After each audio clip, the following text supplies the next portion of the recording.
This time, we're focusing on the case of Tamika Johnson. The mother and former Highway Patrol officer is serving 50 years for killing her abusive husband. He was fatally shot while attacking her. The pair had struggled with a gun. Tamika has been incarcerated in the Central California Women's Facility since her conviction back in 2012.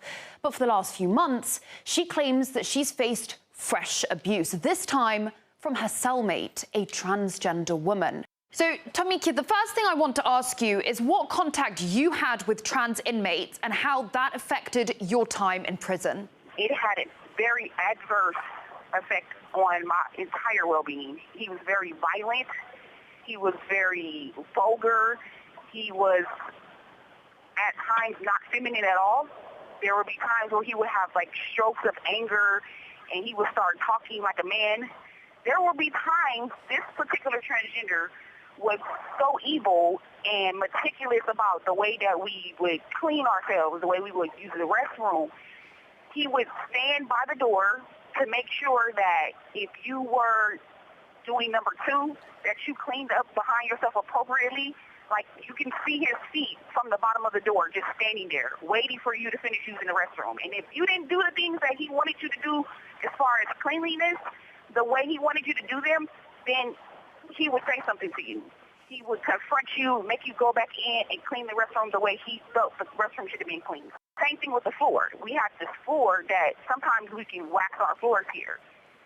I would have to get on my hands and knees, literally with a bottle of Windex and a tile, and clean the floor. To me, it's no different than when I was at home living in an abusive situation. This transgender had a girlfriend that was actually my bunkmate. He would beat on this girl. He would choke her. He choked her against the lockers, bringing her up off the floor. Her feet would be swinging. He would be smashing her head against the lockers, and it would be sometimes overset. It would be she didn't want to be romantic, and he would get angry, and then he would attack her. She never reported it. I never saw her go out to talk to the COs about what was going on in our cell, and I stayed out of it. Were guards aware of what was going on? Oh, absolutely. I was told later on by a sergeant that because of my former career, that I was actually placed in that cell with that man on purpose, like it was a joke. I used to be a police officer, so there were a certain amount of COs in management who had a problem with the fact that I was once a police officer. So that's the reason why this game was played on me in the first place. I felt let down, I felt hopeless, I felt trapped. We've contacted the Central California Women's Facility about the allegations for comment. Now, like I said, Tamika is incarcerated in California, one of the most LGBT-friendly states. At the start of this year, local authorities passed a controversial bill that lets trans inmates request to transfer to facilities that align with their gender identity. Now, since then, around 300 such requests have been submitted. As of June, not one has been rejected. Why do you think some government officials are pushing for this? I think that it's politics first. I think the LGBT community, although they're small in comparison to the rest of the community, they have a lot of pooled resources. They have a lot of money. They have a lot of power. They have a lot of reach. They have a lot of political power. They donate to a lot of campaigns. A lot of it is office-driven. People who want to maintain certain offices and positions or have aspirations to move up, they cater to these institutions that the LGBT support because they need their support. I think that there are some good people out there who want to see everybody become safe or be safe, and so they'll play to the heartstrings of those people to say, hey, these people need to go to another institution because they're being abused. But those people don't have the full spectrum of the data, the fact that those people could go to a different institution that's built specifically for them. So that's California. But over in the UK, similar concerns are being voiced too. Now, one former prison inmate who wished to remain anonymous alleges she was sexually assaulted by a transgender cellmate who'd previously been put behind bars as a man for sex offences against women. Being in prison with male prisoners, you always feel on edge. You know something could happen at any time. We know they are not women. They are physically threatening and aggressive. I was sexually assaulted and I'm not the only woman who has been. They haven't had surgery and they exposed themselves. One of them had been told he couldn't shower at the same time as us women. He made a formal complaint and said this was a breach of his human rights, so now he is allowed to shower with us.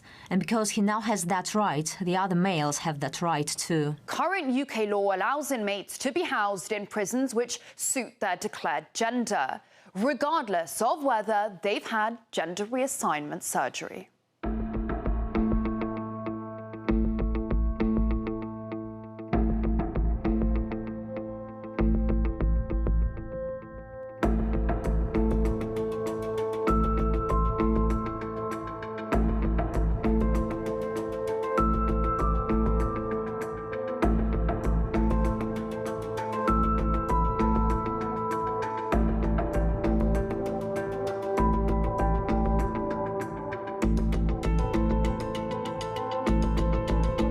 I readily accept the proposition that some, and perhaps many women prisoners may suffer fear and acute anxiety if required to share prison accommodation and facilities with a transgender woman who has male genitalia.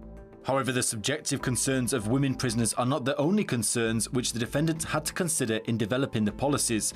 He also had to take into account the rights of transgender women in the prison system.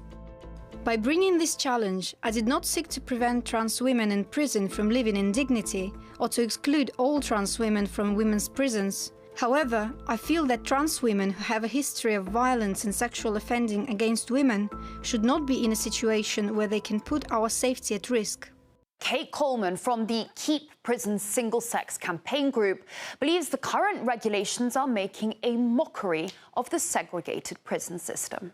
To our surprise and, frankly, shock, the judges ruled that this practice is lawful and that extends to housing male prisoners with fully functioning male genitalia. I find that quite shocking.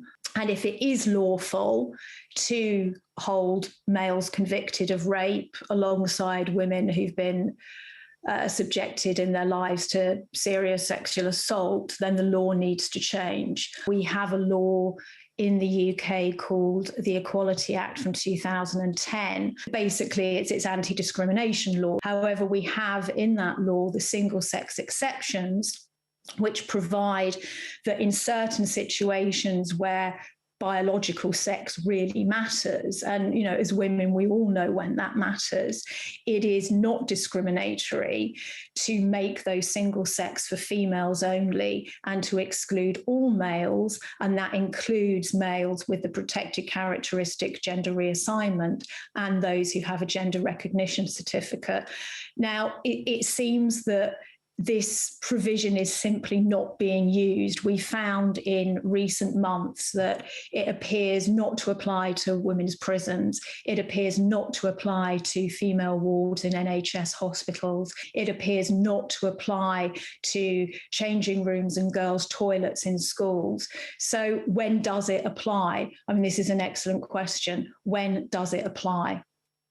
And we're keeping a close eye on all the issues raised by this topic, and no doubt there'll be more to come.